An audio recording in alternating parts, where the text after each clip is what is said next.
22, verset 6 au verset 21.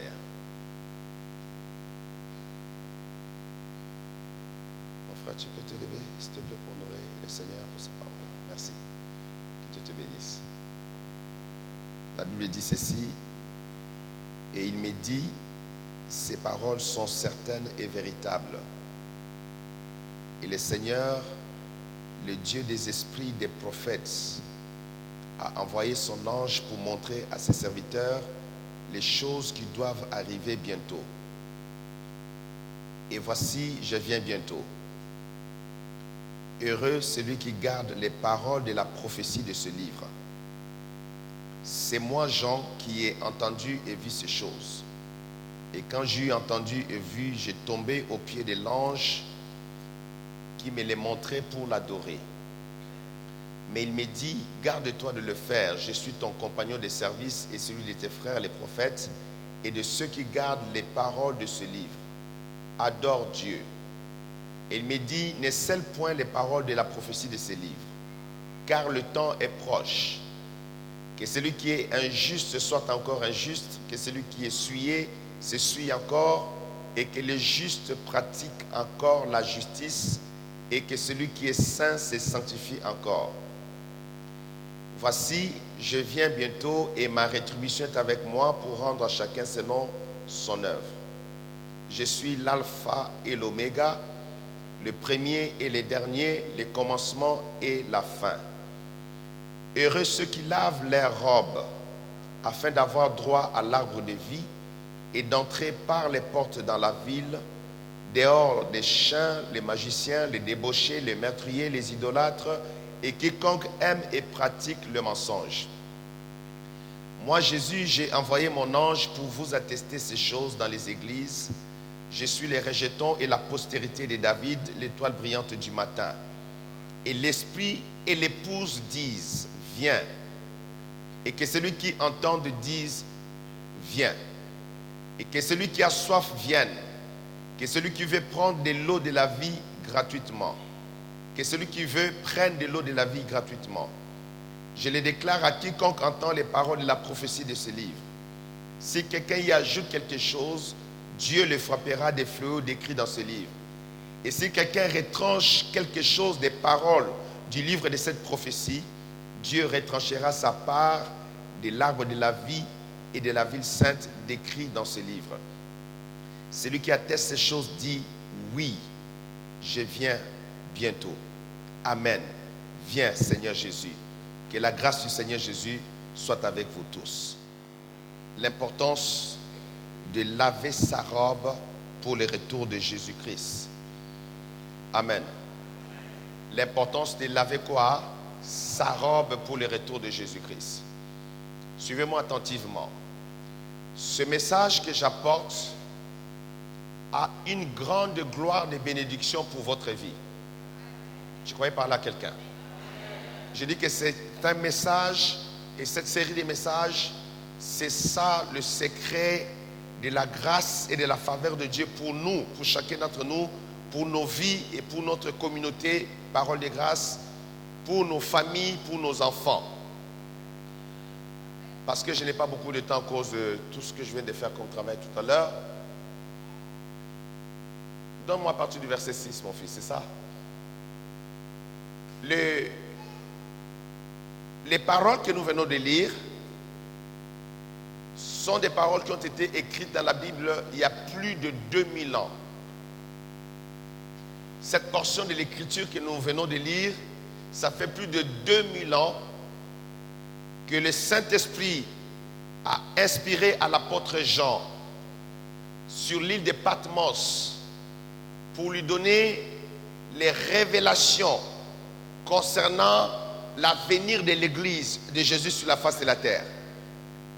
Et chaque année qui commence, nous nous approchons encore plus près de cet événement que nous appelons l'enlèvement de l'Église.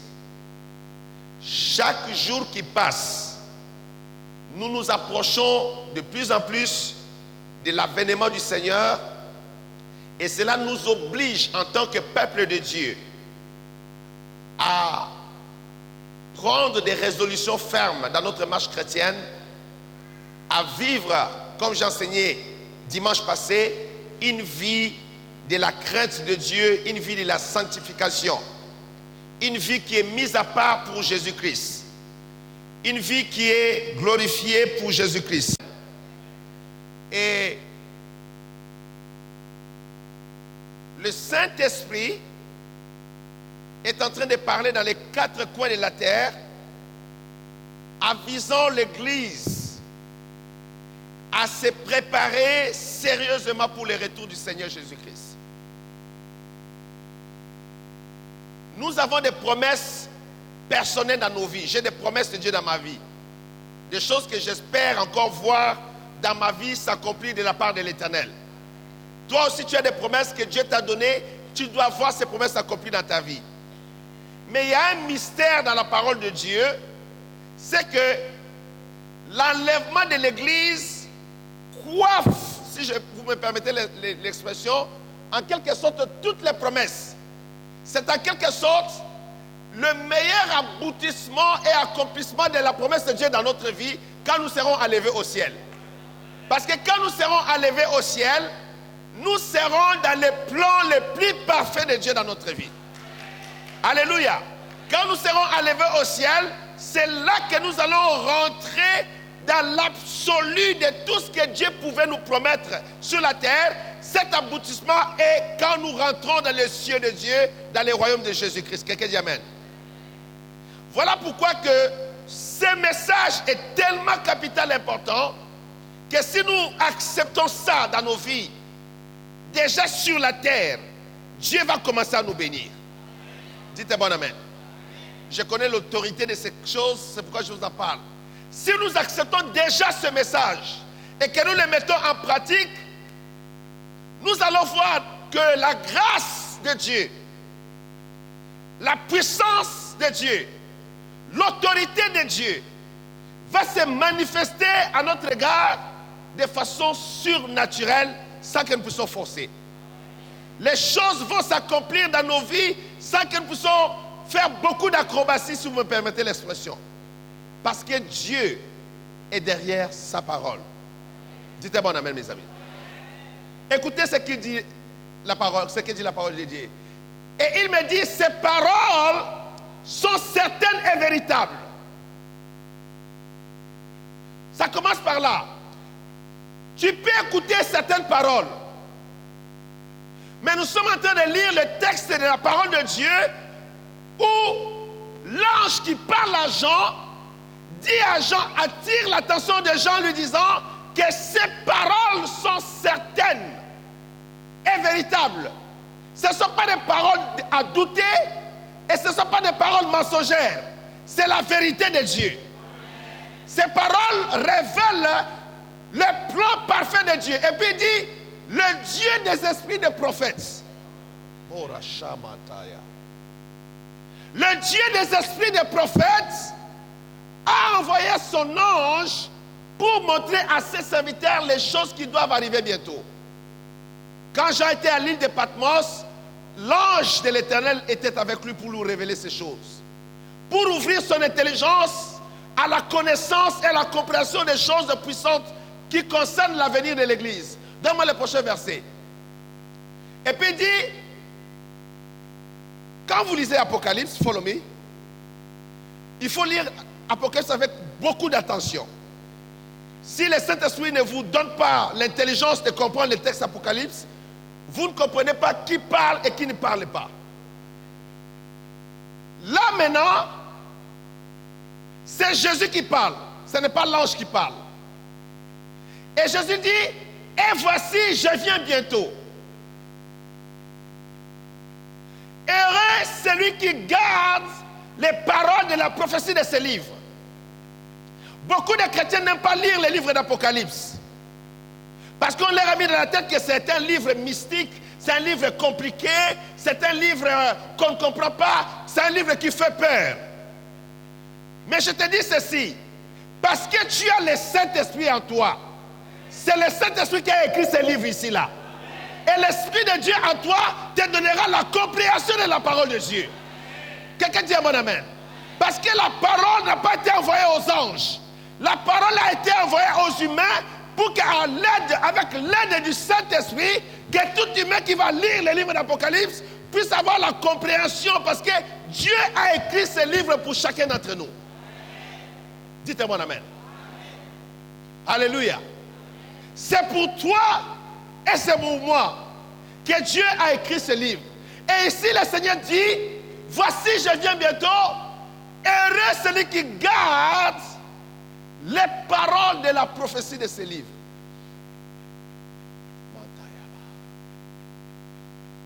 Suivez-moi mes amis.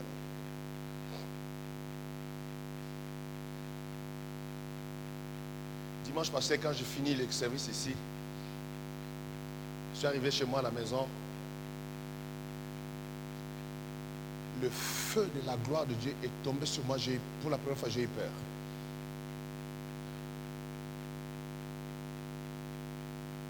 Pour la première fois, j'ai eu peur. Il y a une place ici, là. Suivez-moi. Et j'ai compris que le Seigneur voulait simplement m'encourager à revenir sur cette série d'enseignements, parce qu'il y a la gloire de Dieu et puis il y a la visitation surnaturelle de Dieu derrière ce message, et la vie de beaucoup de gens va être transformée, et beaucoup de combats que vous avez vont s'arrêter au nom de Jésus-Christ. Parce que, suivez-moi, le Saint-Esprit m'expliquait que le message de la repentance, quand je prêche cela détruit la puissance de l'ennemi. Juste en prêchant le message de la repentance, du retour de Jésus-Christ, ça détruit la puissance de l'ennemi. Et comme je suis en train de prêcher ce message, l'autorité de Dieu va s'intensifier dans cette salle. Hier à la fin, avec les jeunes, on a vécu un moment puissant ici, hein, mon fils? Oh my God! Hein? C'était une visitation surnaturelle ici. C'est comme ça, là, à la fin, la gloire est tombée ici. Le ministère d'aide n'était pas là, c'était chaud pour les enfants ici, là. Mais suivez-moi, s'il vous plaît. Jésus dit, je viens bientôt. Et ce que je demande à l'église Parole de Grâce aujourd'hui, là, garde dans ton cœur, chaque jour de ta vie, que Jésus-Christ est à la porte. Que Jésus-Christ va apparaître bientôt pour prendre son église, la sainte église, pour l'enlèvement dans les cieux. Dites amen, amen, mes amis. Dites amen à ces choses. Vous ne dites pas amen à moi, mais à la parole de Dieu. Et Jésus dit, le chapitre 22, c'est le dernier chapitre de la Bible. Et Jésus dit, et voici, behold, je viens bientôt. Il annonce qu'il arrive. Et cela date depuis 2000 ans qu'il a dit cette parole dans les livres d'Apocalypse. Non seulement cela, il continue de parler jusqu'à aujourd'hui par la bouche de ces saints prophètes sur la terre. Alléluia. Il y a des vrais prophètes. Et puis il dit, garde, heureux celui qui garde les paroles de la prophétie de ce livre. Suivez-moi. Au mois de décembre ici, on a assisté à un spectacle de faux prophètes qui prophétisaient sur les choses du Congo. Tous ces prophètes-là, blancs, noirs, congolais, congolaises, je ne sais pas, camerounais, sont tous tombés dans l'eau parce que c'était des fausses prophéties. Parce que Dieu ne ment pas. Quand Dieu dit une chose, elle doit s'accomplir. Quand Dieu annonce son oracle doit s'accomplir à la lettre. La parole de Dieu a une exactitude mathématique, une précision scientifique. On ne joue pas avec cela. La parole de Dieu a une exactitude mathématique, une précision scientifique. Quand l'oracle de Dieu sort, elle doit s'accomplir à la lettre. On ne joue pas au nom de l'Éternel. On ne joue pas au nom de Dieu. Si Dieu n'a pas parlé, taisez-vous. Alléluia. Dieu dit ici, heureux celui qui garde les paroles de la prophétie de ce livre. Parce que la prophétie de ce livre va s'accomplir à la lettre. Parce que c'est la parole de Dieu. Ce n'est pas la parole d'un homme ici, là. Donne-moi le prochain. Et moi, Jean, Regardez, l'ange parle, Jésus parle. Maintenant, ce n'est plus Jésus qui parle, maintenant c'est Jean qui parle. Toujours dans le même texte. C'est comme ça qu'il faut faire attention quand tu lis Apocalypse. Moi, Jean qui ai entendu et vu ces choses, quand j'ai entendu et vu, je tombais au pied de l'ange qui me les montrait pour l'adorer. Le spectacle était majestueux, c'était sublime. C'était un spectacle grandiose. Jean a entendu des choses qui ne sont pas permis à un homme d'écouter. Les paroles véritables de Jéhovah Yahweh. Les paroles du Créateur, Jean a entendu ça en direct. Jean, non seulement il a entendu, il a vu ces choses et il a été emporté. Il se prosterne devant l'ange qui lui parlait. Et se met à genoux pour se prosterner. Donne-moi le verset rapidement. Mais l'ange lui dit, garde-toi de le faire. Je suis ton compagnon de service. Et celui de tes frères les prophètes. Et de ceux qui gardent les paroles de ce livre. Adore Dieu. Adore qui? Adore l'Éternel. Adore Jéhovah Yahweh. Adore le Dieu d'Abraham, le Dieu d'Isaac, le Dieu de Jacob. Adore le Créateur des cieux et de la terre. Adore celui qui dit une chose, la chose doit s'accomplir. Il dit, garde-toi de les frères. Mais il dit quelque chose de révélation ici. Il dit, je suis ton compagnon de service. Je suis ton compagnon de service. Toi tu sers Dieu, moi je sers Dieu. Tu marches avec Dieu, je marche avec toi. My God, les anges de Dieu marchent avec ceux qui servent Dieu. Si tu sers de Dieu de tout ton cœur, dans la crainte de Dieu, dans la sanctification, dans un esprit de repentance, l'ange de l'Éternel marchera avec toi. Tu n'as pas besoin de prier, Seigneur, envoie les anges autour de moi. Si tu marches avec Dieu, tu es dans la droiture, dans la crainte de Dieu, dans la sanctification, l'ange de Dieu dit, je suis ton compagnon de service. Quand tu sers Dieu, tu n'es pas seul. Nous ne sommes pas seuls dans cette salle. Je dis que nous ne sommes pas seuls dans cette salle. Il y a des êtres surnaturels avec nous. Nos yeux physiques ne sont pas autorisés de les voir. Mais dans les spirituels, ils sont présents. Ils nous accompagnent. Écoutez bien aimé, quand tu sers Dieu de tout ton cœur,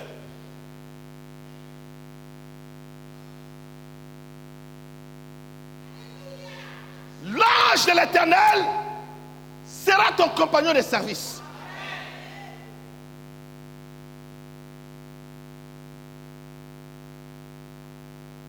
Il y a une de mes filles ici, les jours de baptême.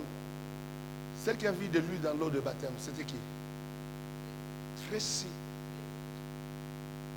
Tracy. Moi, j'ai baptisé les gens. Je voyais seulement la gloire de Dieu sur les gens. Dieu l'a ouvert les yeux. Elle a vu que l'eau du baptême était remplie d'huile.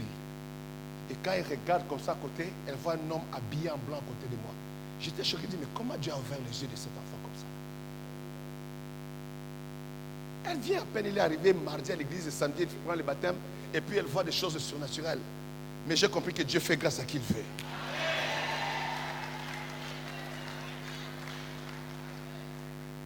Je suis ton compagnon de service. Suivez-moi s'il vous plaît. Une église qui vit dans la sanctification. Une église qui demeure dans la crainte de Dieu.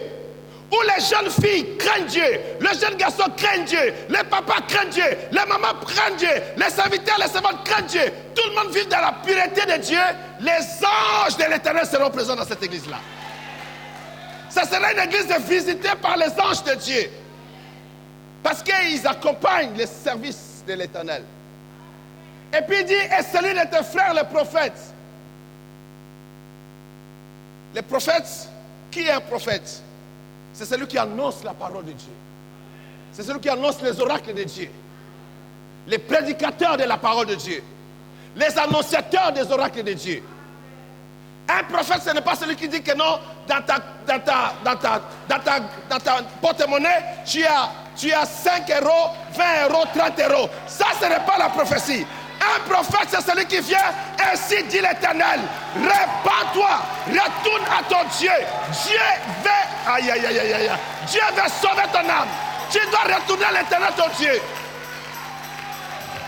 Un prophète annonce les oracles de Dieu, annonce la parole de Dieu, et le travail d'un prophète, c'est de ramener le cœur des enfants vers l'Éternel, leur Dieu.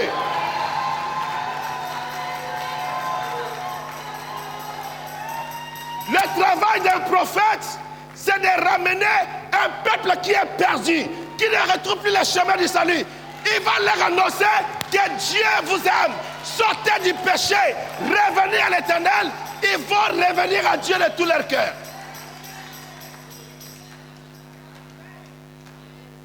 Un prophète, quand il arrive dans une ville, les âmes qui sont perdues reviennent à l'Éternel, leur Dieu.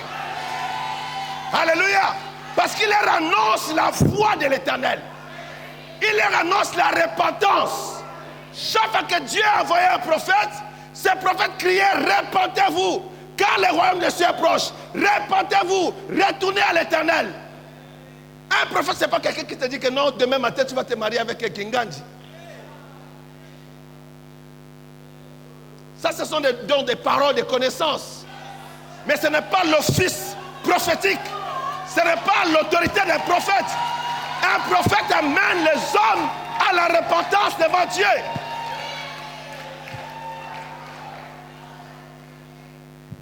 L'ange de Dieu dit, je suis ton compagnon de service et celui de tes frères les prophètes. Et puis il ajoute, et de ceux qui gardent les paroles de ce livre. Les gardiens de la parole. Oh, que ton cœur soit un dépôt de la parole de Dieu. Mantaraboyaba.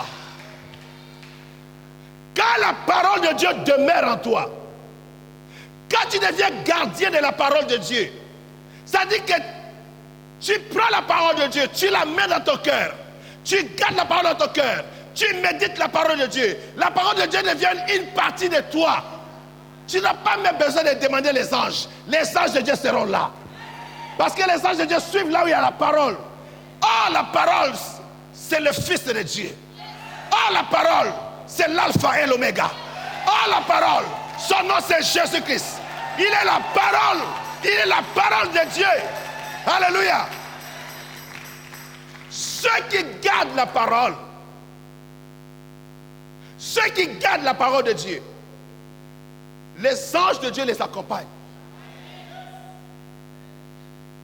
Ceux qui gardent la parole de Dieu, les anges de Dieu sont là présents. Et puis il dit, ne m'adore pas, mais adore Dieu. Adore Elohim. Adore El Shaddai. Adore Jéhovah Shammah. Adore le créateur des cieux et de la terre.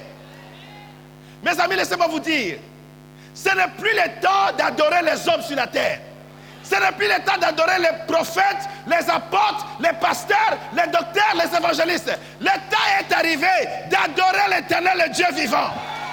D'adorer le créateur de toutes choses. Alléluia. Arrêtez d'aller vous mettre à genoux devant les hommes de Dieu. Arrêtez ça. Ne faites pas ça. Arrêtez, tu vois un homme de Dieu, tu te mets à genoux, tu plonges à genoux. Mets-toi à genoux devant Jésus-Christ. Il est le Seigneur des seigneurs, le roi des rois. Je parle à quelqu'un ici là. Que ce soit un principe dans ta vie, cela ne veut pas dire que tu manques de révérence aux hommes de Dieu. Respecte les hommes de Dieu. Et la révérence des hommes de Dieu. Sois respectueux. Honore-le. Bénis-le. Mets tes genoux. Non. Devant Jésus-Christ de Nazareth. Je parle à quelqu'un ici là. Quand nous nous agenouillons ici, nous nous agenouillons devant Dieu. Devant le Seigneur Jésus-Christ. Donne-moi le prochain verset parce que je n'ai pas beaucoup de temps. Et puis il me dit, ne scelle point les paroles de la prophétie de ce livre, car le temps est proche. N'oubliez pas, verset 6 dit, ces paroles sont les véritables paroles de Dieu.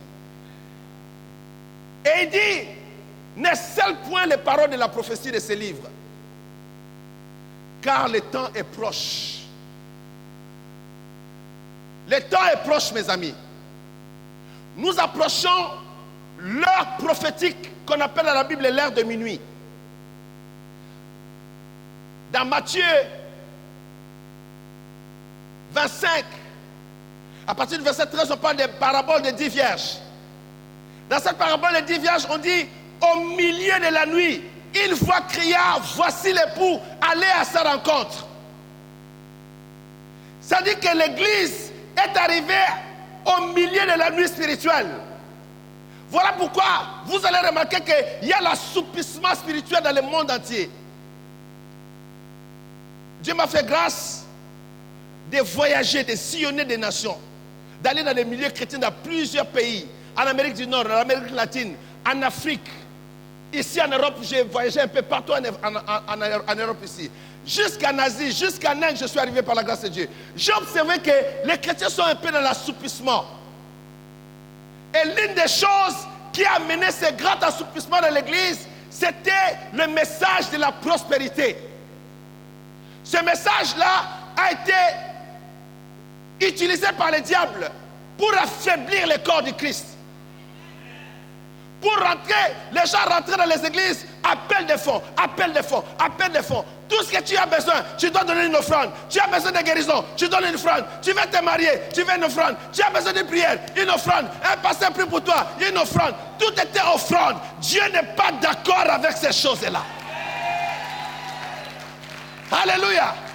Jésus a dit, je vous ai donné gratuitement, donnez aussi gratuitement. Vous avez reçu gratuitement, donnez gratuitement. On ne peut pas, suivez-moi mes amis, on ne peut pas monnayer la grâce de Dieu. Dites un bon amen, come on people. On ne peut pas monnayer la grâce de Dieu. On ne peut pas changer la grâce de Dieu avec de l'argent.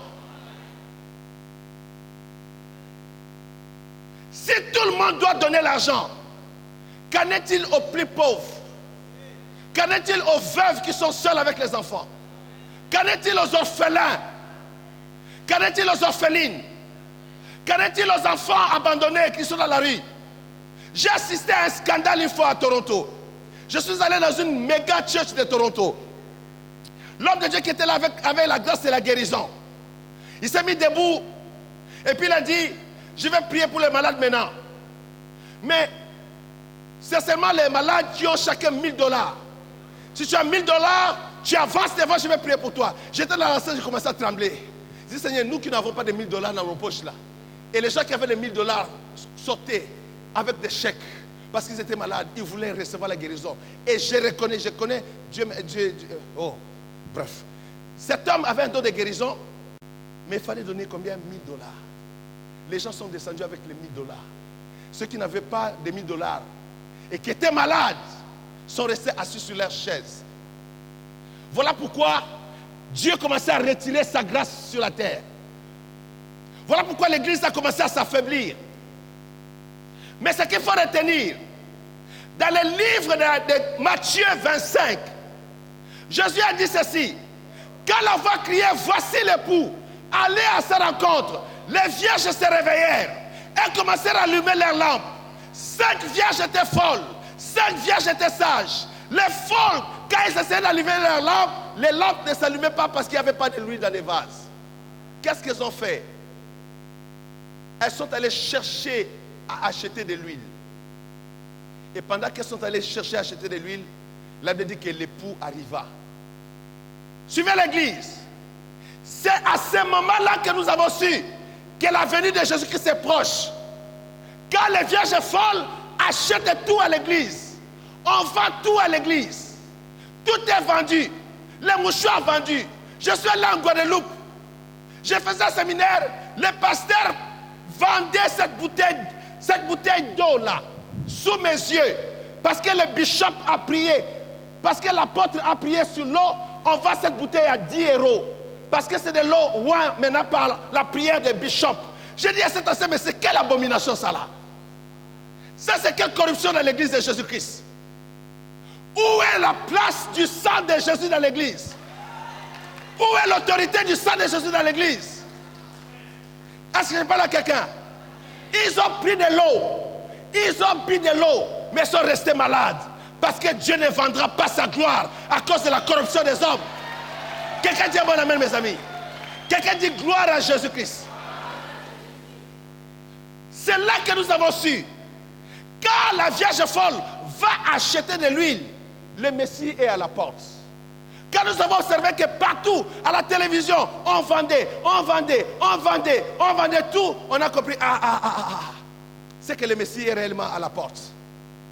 Alléluia. Alléluia.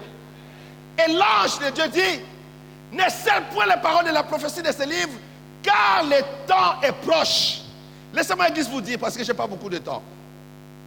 Le temps est proche. Mets ta vie de façon vigilante. Suivez-moi mes amis. La Bible dit ceci. De deux qui seront sur le même lit, l'un sera pris, l'autre sera laissé. Tu peux être avec ta femme, avec ton mari. Si tu ne crains pas Dieu, ta femme craint Dieu. Tu vas rester. Tu es avec ton mari, ta femme. Toi, la femme, tu ne crains pas Dieu. Le mari pourra partir, tu vas rester. Les choses de Dieu,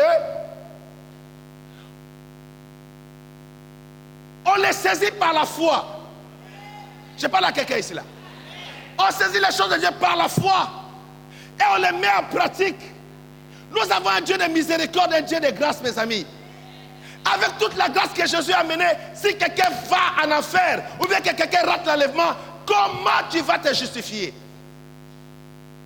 On te dit prie, tu ne veux pas prier. On te dit il faut gêner, tu n'aimes pas gêner. On te dit fais ceci, viens à l'église, tu ne veux pas venir à l'église. Mais l'ange annonce, le temps est proche. Suivez-moi. Quand il annonce que le temps est proche, nous sommes, il y a en arrière 2000 ans passés. Vous pouvez imaginer maintenant combien près nous sommes à ce jour ici là. Le temps est proche. Prochain verset. Et puis il ajoute quelque chose qui m'a toujours choqué dans l'écriture. Il dit que celui qui est injuste soit encore injuste. Que celui qui est souillé se souille encore. Et que les justes pratiquent encore la justice. Et que celui qui est saint se sanctifie encore. Quelqu'un dit amen. Oh mes amis, je prie que le Saint-Esprit aide chacun de nous à comprendre la parole ici. Suivez-moi s'il vous plaît. Je vous enseigne ces choses avec mon cœur. En fait, la raison pour laquelle Dieu m'a envoyé ici, c'était pour annoncer ces choses ici-là. Et je me bats chaque jour pour bien le faire. Parce que si je ne le fais pas bien, il peut me retirer et puis envoyer quelqu'un d'autre. Ça, je le sais. Il peut me retirer puis me jeter dans la poubelle. Malgré tout ce que j'ai déjà fait. Si tu rates ta mission, il peut te prendre, il te jette. J'attire l'attention des serviteurs en leur disant ceci. Dieu, dans ces derniers temps, est très, très, très sévère avec les serviteurs. Ce n'est pas de la blague. Moindre erreur, ça peut être fatal pour toi. Et je dis à un enfant de Dieu ici, ne joue pas avec ton éternité. L'éternité, c'est un temps inquantifiable. Un temps qui n'a pas de fin et qui n'a pas de commencement. C'est un temps sans limite. L'éternité, c'est un temps où le temps n'existait pas. Dites amen, mes amis. Ne rate pas l'éternité à cause d'un homme, à cause d'une femme, à cause d'un camarade, à cause de ton grand frère, de ta grande soeur, de ton petit frère. Ne rate pas l'éternité de Dieu à cause de la distraction des amusements de la terre.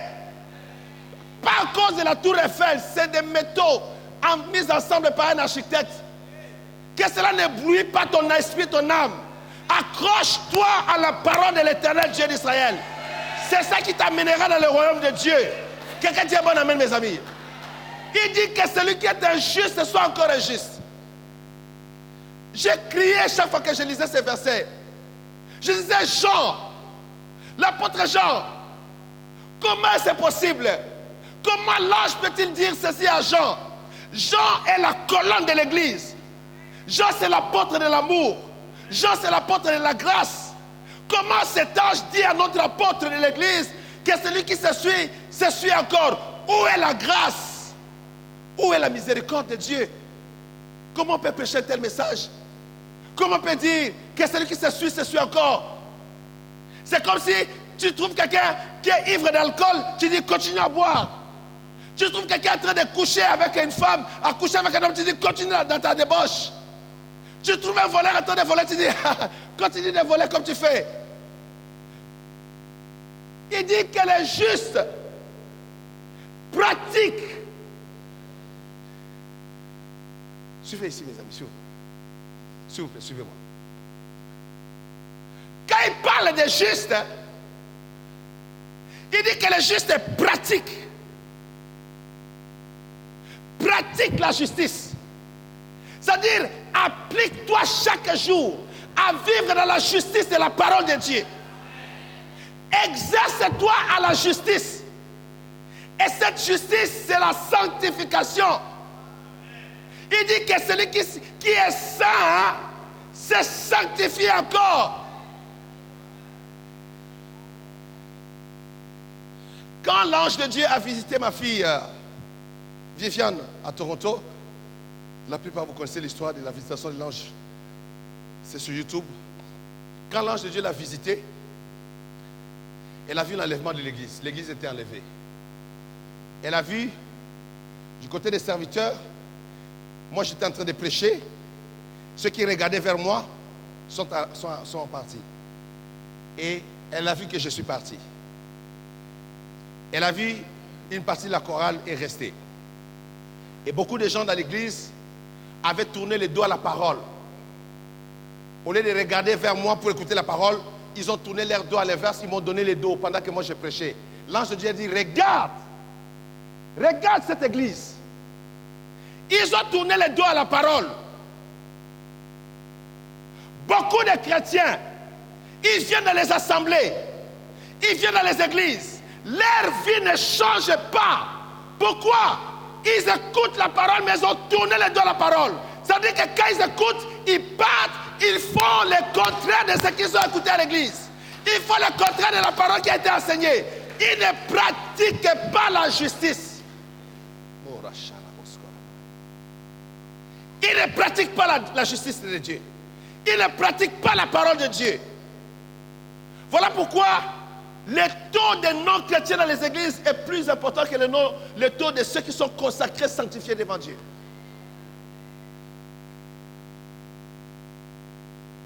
Si tu aimes Jésus, il te donnera la force de mettre sa parole en pratique. Dites un bon amen. À chaque enfant de Dieu, Dieu nous a donné la capacité d'accepter sa parole pour que sa parole, même la parole si elle est dure, même si elle est tenace, nous l'acceptons, nous l'avalons malgré notre cœur qui est contraire. Mais quand la parole rentre en nous, cette parole opère des merveilles dans notre âme. Cette parole libère notre âme. Mes amis, suivez-moi.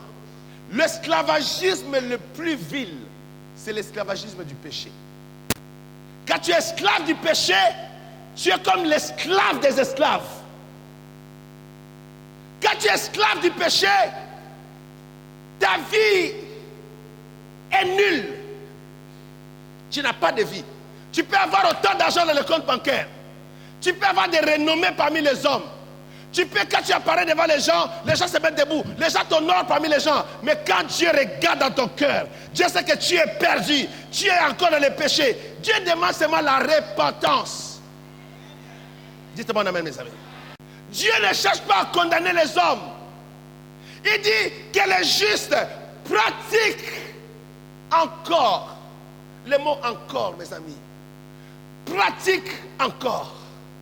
Pratique encore la justice. Si j'ai pratiqué la justice le dimanche, le lundi, je pratique encore la justice. Le mardi, je pratique encore la justice. Le mercredi, je pratique la justice. Jeudi, vendredi et samedi, je pratique la justice. Je retourne encore dimanche. Pourquoi? Pourquoi il dit encore, again? Pratique encore. Pourquoi? Cet encore-là, ça te garde dans la justice de Dieu. Ça veut dire que la vie de la justice doit être une vie permanente dans nos cœurs. Je veux l'entendre un amen. Je vais entendre ton amen très fort.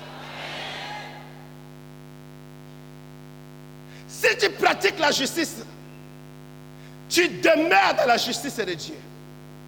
L'Esprit de l'Éternel rentrera en toi et va opérer dans ton cœur, dans ton âme, les choses glorieuses de Dieu dans ta vie. Tu crois, tu acceptes la parole.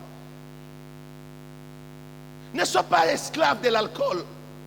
C'est les hommes qui ont créé l'alcool. Ne sois pas esclave de la cigarette. Ne sois pas esclave des boîtes de nuit, mes amis. Si Dieu t'ouvre les yeux pour voir le nombre de démons qu'il y a dans des boîtes de nuit, tu vas crier. Tu vas être choqué pour toute ta vie. Si Dieu t'ouvrait les yeux. Maman Charouf a témoigné à Toronto. La servante de Dieu, elle est venue à Femme Affranchie, elle a témoigné. Maman Charoufa, qui est l'ex-épouse de Papa Wemba, elle avait une boîte de nuit ici à Bruxelles. Elle avait un chat noir. Les gens voyaient toujours ce chat noir rentrer et se mettre sur le, comment on appelle ça? Le bar là, le comptoir. Mais elle-même, elle explique. Les gens voyaient un chat, mais c'était un démon qui était là. Elle savait que c'était un démon.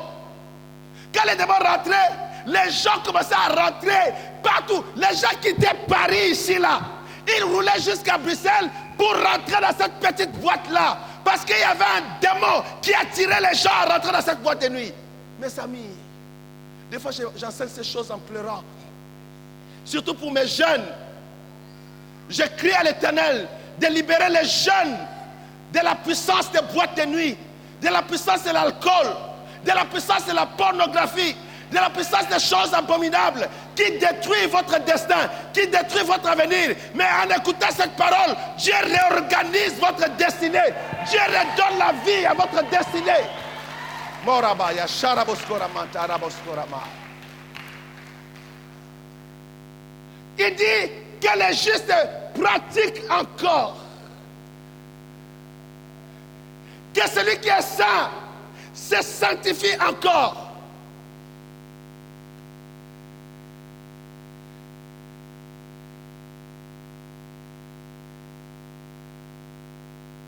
C'est la grâce. Qu'est-ce que Dieu veut dire? Si tu as connu la vérité, reste dans cette vérité-là. Aime cette vérité-là.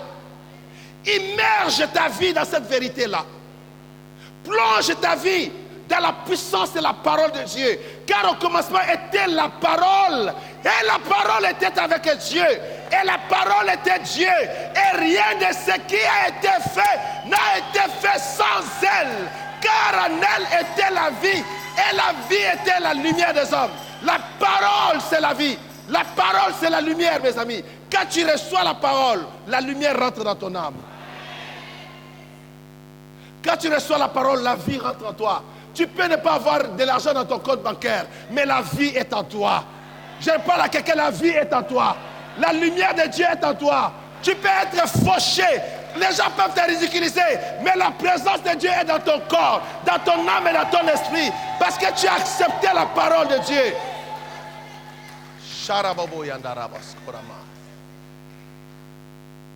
Encore, quel est celui qui est saint? C'est sanctifié encore. Vous savez, tu peux être saint pendant 10 ans. Un jour, tu te suis, tu as perdu la sainteté. C'est fini. Jésus revient bientôt. Le Fils de Dieu est à la porte. Mes amis, ce n'est pas un slogan. Ce n'est pas un slogan. C'est simplement la réalité du ciel.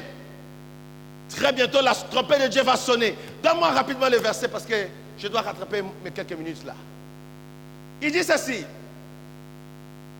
Et voici, je viens bientôt et ma rétribution est avec moi pour rendre à chacun selon ce qu'est son œuvre. Le temps de l'enlèvement de l'Église correspond à un temps de récompense. Nous pleurons sur la terre. Seigneur, est-ce que tu n'as pas vu le travail que je fais? Seigneur, est-ce que tu n'as pas vu les dons que j'ai donnés à l'Église? Seigneur, est-ce que tu n'as pas vu mes dîmes, mes offrandes que je donne pour soutenir ton œuvre? Dimanche passé, je vous expliquais le mystère du livre de souvenirs qui est écrit devant l'Éternel.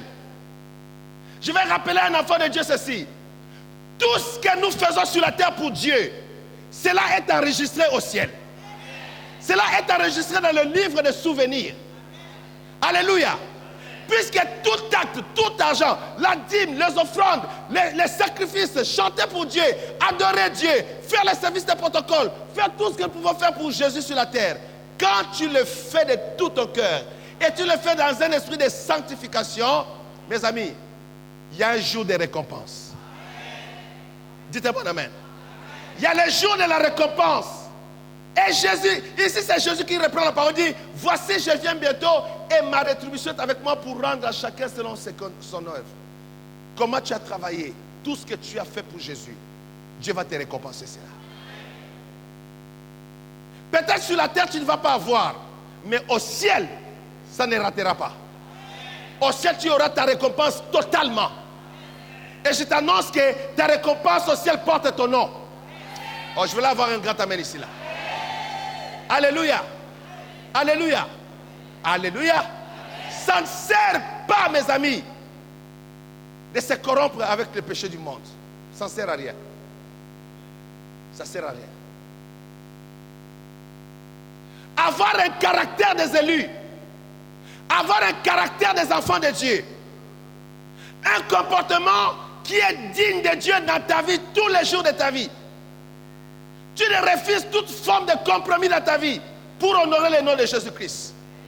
Je t'ai dit ceci, même si tu n'as pas sur la terre, mais au ciel, Dieu va te récompenser. Et je te dis qu'au ciel, Dieu mettra sur ta tête une couronne de gloire. Tu seras couronné au ciel et tu porteras ta couronne. Mais je connais la fidélité de ce Dieu-là. Je dis que je connais sa fidélité. Tout ce que nous faisons sur lui, avant même d'arriver au ciel, sur la terre ici, là, il va nous bénir. Il va prendre soin de nous. Il va répandre sa bonté, sa grâce sur nos vies. Parce que c'est un Dieu fidèle et juste. Quelqu'un dit à mon ami, mes amis. Donne-moi le prochain verset rapidement. Oh my God.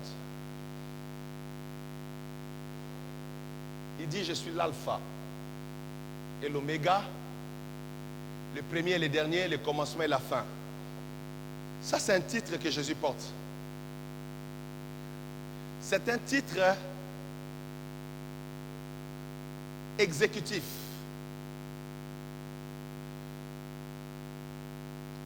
Suivez-moi, mes amis. Jésus est le commencement et la fin de toutes choses. S'il ne commence rien, rien ne commencera. Dites bon amen. Et c'est lui qui termine toutes choses. L'histoire de la Bible commence avec Jésus, termine avec Jésus. L'histoire de la Bible commence par l'histoire des mariages et termine par l'histoire des mariages. Toute la Bible, c'est l'histoire des mariages. L'histoire de Dieu avec Israël, c'est l'histoire des mariages. L'histoire de Jésus avec l'Église, c'est l'histoire des mariages. L'histoire d'Adam et Ève, c'est l'histoire des mariages.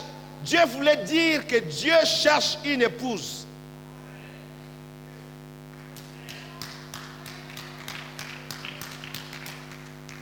Pourquoi Dieu a créé l'homme à son image selon sa ressemblance?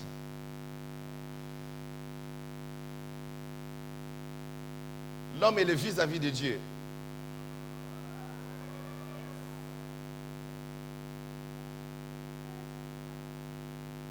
L'esprit de l'homme est créé séparément par rapport à l'esprit de tout autre être vivant. L'esprit de l'homme est créé différent des esprits des anges, différent des animaux, différent de toutes autres choses.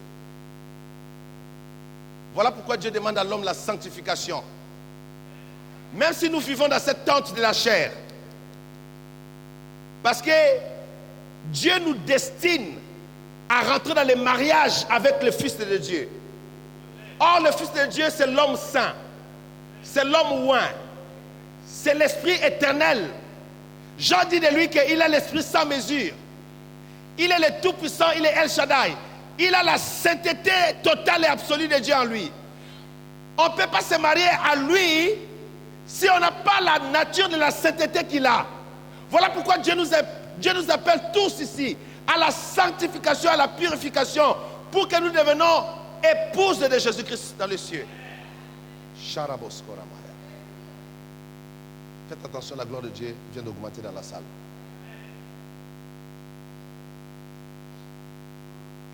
Il dit, faites attention, la gloire de Dieu vient d'augmenter dans la salle.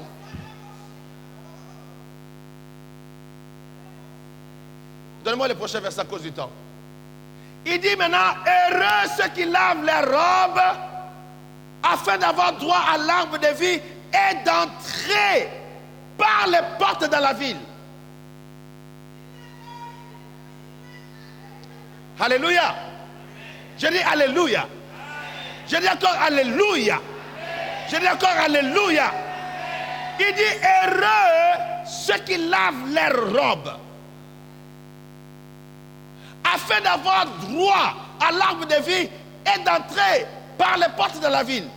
Un de mes fils à Toronto, Dieu l'a donné la vision de l'enlèvement de l'église encore de Toronto.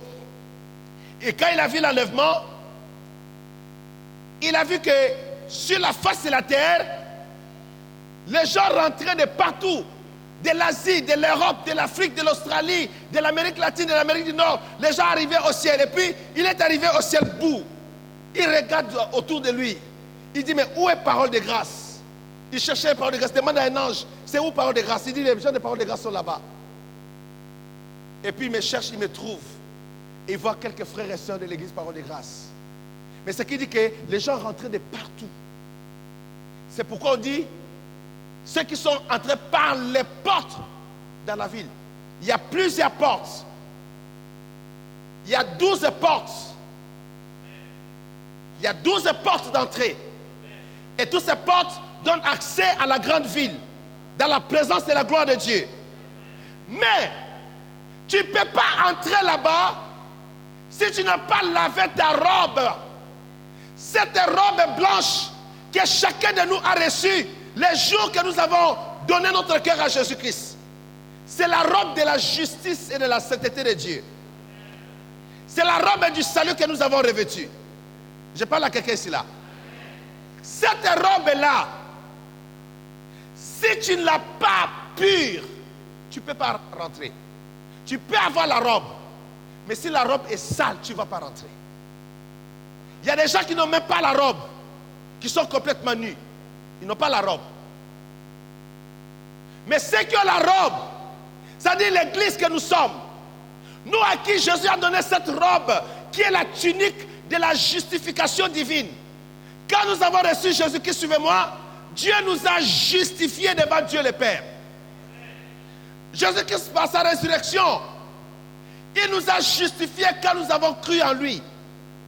Nous sommes justifiés et nous sommes sanctifiés, nous sommes déclarés saints par Jésus-Christ devant le trône de Dieu le Père.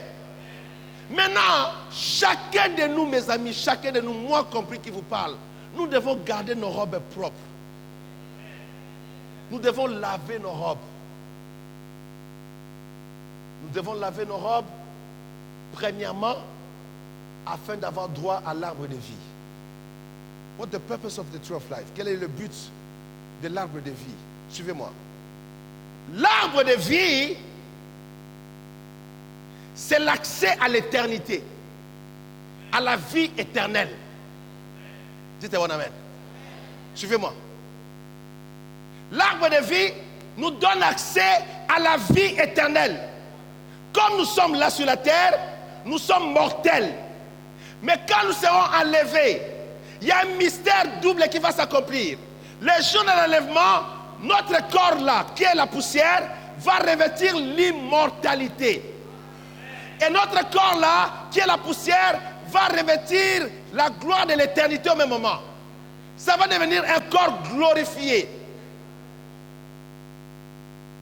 Il y a l'immortalité et la vie qui vont ensemble rentrer à nous le jour de l'enlèvement. C'est ça qui va nous permettre de vivre éternellement dans un corps glorifié. Et nous ne connaîtrons plus jamais la mort.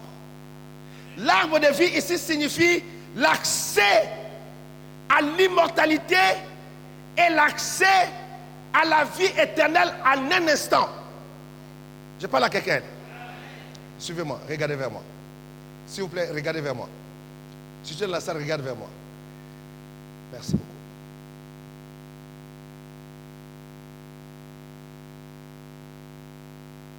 Cette affaire de l'arbre de vie, ça a commencé depuis le jardin d'Éden. Qu'est-ce qui s'est passé au jardin d'Éden? Quand l'homme et la femme ont péché, Dieu les a chassés du jardin et Dieu a placé des chérubins avec des épées flamboyantes pour empêcher l'accès à l'arbre de vie. Ils faisaient leur épée comme ça et quand Adam voyait ça, Adam reculait. Adam n'avait plus accès à l'arbre de vie. Pourquoi Dieu a fait cela? Il ne voulait pas que Adam, avec la sémence du péché, mange de l'arbre de vie et reste éternellement dans le péché. Et devient immortel, mais dans le péché. Ça sera une condamnation plus grave. Dieu a dit non, j'ai un plan de rédemption. Je peux les sauver. Mais avant de les sauver, laisse-moi mettre les chérubins, protéger l'arbre de vie. Quand ils vont recevoir le salut, et que leur péché sera pardonné, que le péché sera ôté. Oh! Come on, people. Ils reviendront à l'arbre de vie, ils mangeront l'arbre de vie, et ils recevront l'immortalité et la vie éternelle. Quelqu'un dit gloire à Jésus-Christ. Voilà pourquoi heureux ceux qui lavent les robes afin d'avoir droit. Droit à quoi? À l'immortalité et à la vie éternelle. Les deux choses sont représentées par l'arbre de vie ici. Et d'entrer par les portes de la ville. C'est-à-dire l'accès dans la ville éternelle de Dieu, l'accès dans la ville royale de Dieu, exige la robe blanche. Dites amen les enfants de Dieu. Hein, maman Zita? Hein? Oui, maman. Toi, tu es servante, non? Tu comprends ces choses. La vie éternelle et l'immortalité, ça représenté par l'arbre de vie. L'entrée par les portes de la ville. Mes amis, si dans l'église on ne vous enseigne pas ces choses, on vous enseigne seulement les démons de Tata Moissi, les démons de Tata Kentou, les démons de tantes, les démons des ancêtres, les démons des grands-parents, oh la violence de ceci. Quand est-ce qu'on va commencer à parler des choses qui concernent l'immortalité et la vie éternelle?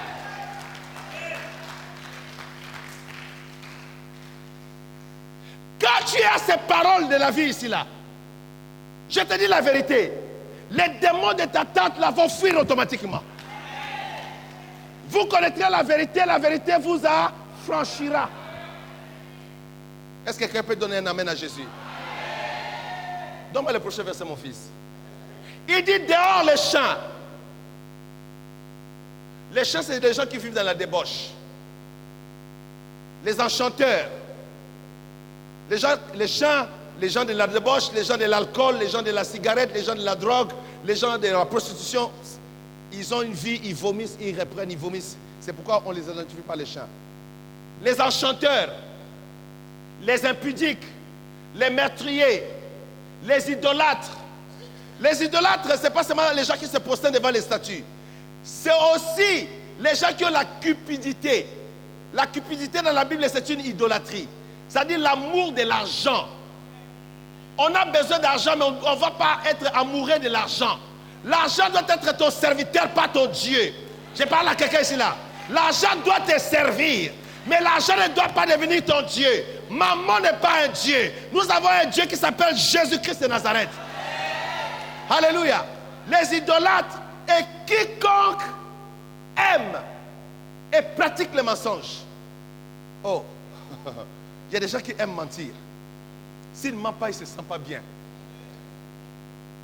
Tant qu'il n'a pas menti, il ment même à ses enfants. Même à son petit garçon, il les ment quand même. Il exerce sa mensonge. Il dit, je vais le mentir, je vais voir comment il va réagir. Les gens qui mentent et qui pratiquent les mensonges. Ils mentent à l'église, ils mentent à la préfecture, ils mentent dans tous les bureaux, ils mentent partout, ils mentent dans les trains, ils mentent dans les métros, ils mentent. Je ne sais pas. Ceux qui aiment et pratiquent les mensonges.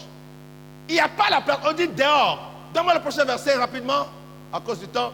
Il dit, moi Jésus, oh my God, j'ai envoyé mon ange pour vous attester ces choses dans les églises. Je suis le rejeton et la postérité de David, l'étoile brillante du matin.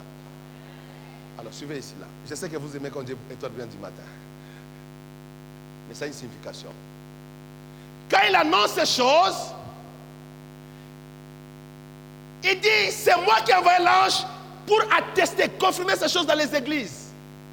Pour que les églises apprennent, comprennent ce mystère de la parole de Dieu. Pour que quand vous venez à l'église, vous êtes enseigné sur ces choses, vous êtes avisé et vous allez commencer à vous préparer et la grâce et la bénédiction de Dieu va vous suivre. Et puis il dit, je suis le rejeton et la postérité de David. Là, il fait allusion à sa royauté. En fait, il dit à l'église, faites attention, je suis roi. Je suis de la lignée royale. Je suis sorti de David, les rejetons de David. Il parle de sa royauté et il dit, je suis l'étoile brillante du matin. Suivez-moi. L'étoile brillante du matin annonce la fin du règne de la nuit. En d'autres mots, la fin du règne des ténèbres.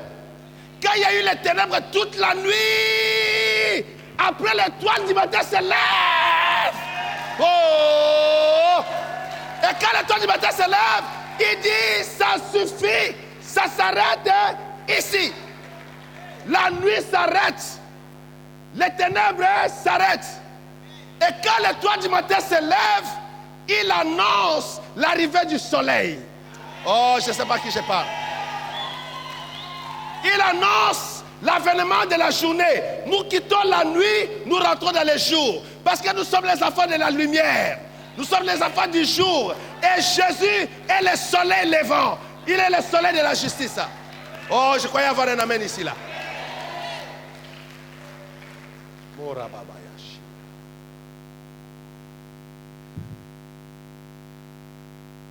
Va dans Apocalypse 7, rapidement.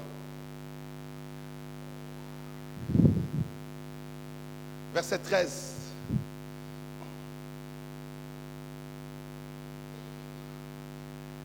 Il dit ceci. Et l'un des vieillards prit la parole et me dit, ceux qui sont revêtus de robes blanches, qui sont-ils et d'où sont-ils venus? Mes amis, suivez-moi, je suis en train de clôturer le message là. La robe blanche, ce n'est pas la blague, c'est plutôt, en anglais on dit not a joke, ce n'est pas une blague. L'histoire de la robe blanche dans la Bible, ce n'est pas une blague. Suivez-moi mes amis. Au ciel, les anges sont habillés en robe blanche. Tous les anges des cieux. Tous les saints qui sont au ciel sont arrivés en robe blanche. L'église de Jésus-Christ qui est physiquement sur la terre, spirituellement est habillée en robe blanche. Ta robe blanche représente la justification que Dieu t'a donnée le jour que tu as donné ta vie à Jésus-Christ. Et cette robe a coûté très cher à Jésus, ça a coûté sa mort à la croix. Tu dois garder ton salut, ta vie dans la sanctification, dans la pureté. Gardez ta robe blanche pure. Alors, le vieillard ici, l'un des vieillards prit la parole et dit, qui sont ceux qui sont revêtus de robes blanches? Qui sont-ils? D'où sont-ils venus? Prochain verset. Alors, Jean dit, mon Seigneur, tu le sais. Ok, je vais attirer l'attention ici, là. Il appelle le vieillard mon Seigneur. Ce n'est pas que le vieillard prend la place de Jésus-Christ. Les prophètes, dans la Bible, on les a appelés aussi Seigneur. C'est un titre honorifique. Mais Jésus-Christ est le Seigneur des Seigneurs. Il est le roi des rois.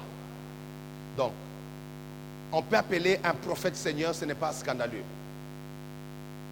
C'est juste un titre honorifique. Sarah a appelé son mari Abraham comment? Seigneur. Donc, ce n'est pas qu'Abraham prenne la place de Jésus, c'est justement un titre d'honneur. On appelle Seigneur même les personnes en autorité, hein, qui sont d'une grande dignité parmi les hommes. Vous comprenez cela? C'est important que je donne ces explications pour que vous ayez la connaissance, si vous êtes dans certains milieux, que vous ne soyez pas scandalisés. Si vous arrivez à un endroit où on peut nommer quelqu'un Seigneur. Ok? Alors, Jean, et puis c'est Jean qui l'appelle Seigneur. Il dit, tu le sais Seigneur. Mon Seigneur, tu le sais. Et il me dit, ce sont ceux qui viennent de la grande tribulation Ils ont lavé leurs robes et ils les ont blanchis dans le sang de l'agneau. Maintenant, les gens qui ont raté l'enlèvement, qui sont restés après l'enlèvement, qui ont traversé pas la tribulation mais la grande tribulation, la période où on met la marque de 666 sur le front et sur les mains, les gens qui vont être décapités, qu'on va tuer sur la terre parce qu'ils refusent de renier Jésus-Christ, ils gardent leur foi à Jésus-Christ, ils s'attachent à Jésus-Christ, l'Antichrist va les tuer, va les détruire. Ces gens-là, dans leur intimité avec Dieu, après l'enlèvement, ils vont crier à Dieu, ils vont commencer à se repentir. Suivez-moi. Le sang de Jésus-Christ, c'est le sang de l'alliance éternelle. Le sang de Jésus-Christ ne quittera jamais le trône. Parce que c'est le sang de l'alliance éternelle.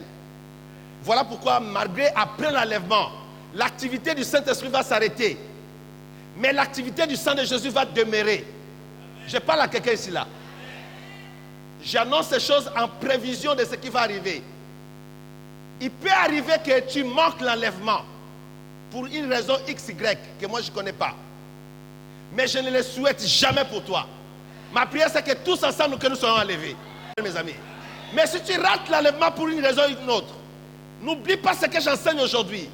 Que le sang, mon fils, donne-moi rapidement Hébreux 13, 20 et puis tu vas revenir à Apocalypse 7, 14 tout de suite. Hébreux 13, 20, rapidement.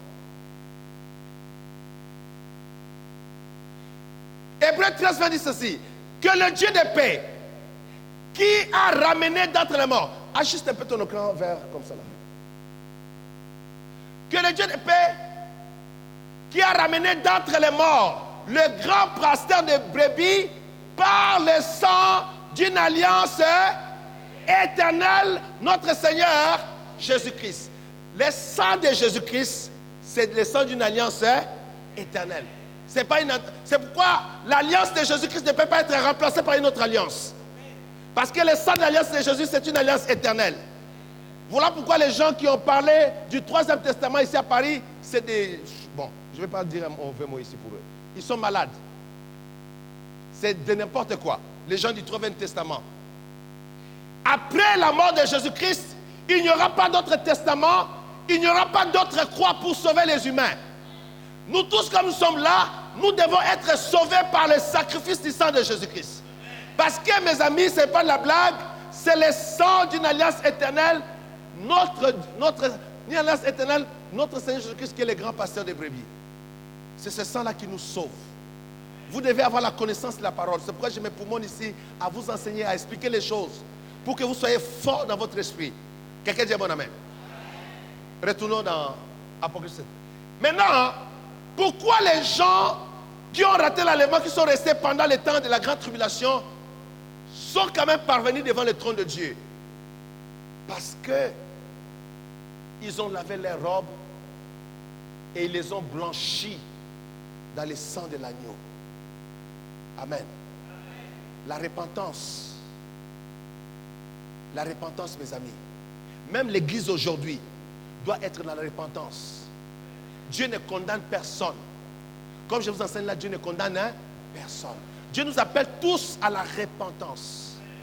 Que chaque jour, chaque matin, quand nous nous réveillons, même au milieu de la journée, arrête-toi même 5 minutes. Tu venais de commettre quelque chose de pas bien. Ton esprit est dérangé. Arrête-toi même 2 minutes. Dis Seigneur, je te demande pardon. Que le sang de Jésus purifie mon esprit, mon corps et mon âme. Garde ta robe pure devant Dieu. Purifie ton cœur devant Dieu dans la repentance. Pourquoi nous prêchons la repentance? La repentance est liée au sang de Jésus. Parce que c'est dans la repentance que nous appliquons le sang de l'agneau de Dieu. Et c'est là qu'il y a le sang, qui a la vie. Là où il y a le sang, il y a la vie. Là où il y a le sang, il y a la restauration de l'église. Ils ont lavé leurs robes dans le sang de l'agneau. Mes amis, il n'y a rien qui peut laver ta robe comme le sang de Jésus-Christ. S'il te plaît, ne te condamne pas toi-même. Ne te mets pas dans la vie, dans une situation, tu refuses de te pardonner et tu refuses de pardonner les autres. Tu dois pardonner aux autres Et surtout, tu dois apprendre à te pardonner et à demander pardon à Dieu.